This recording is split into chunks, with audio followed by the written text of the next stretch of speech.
Každý človek má právo byť šťastný, rešpektovaný a milovaný a robiť to, čo ho naplňa a teší. No dobre, a čo mu v tom bráni?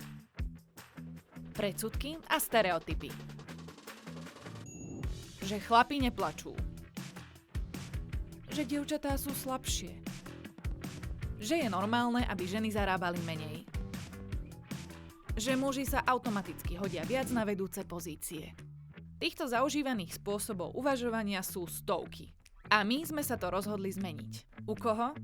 U tých, u ktorých sa to ešte zmeniť dá. U mladých ľudí. Pretože sú otvorení premýšľaniu a pretože sú budúcnosť. Ako k nim ale prehovoriť? Ich vlastným jazykom. Jazykom módy a životného štýlu. Lebo týmto jazykom hovoria a tomuto jazyku rozumejú.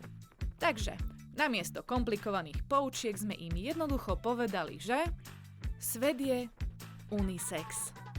Toto jednoduché posolstvo nám umožnilo odkomunikovať rodovo a sociálne citlivé témy tak, aby im mladí rozumeli, stotožnili sa s nimi, začali o nich diskutovať a meniť svoje vnútorné nastavenie.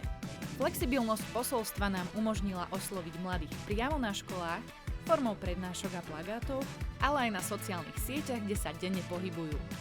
A ukázalo sa, že sme sa trafili. Výsledky a počet reakcií a interakcií hovoria same za seba.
Podarilo sa!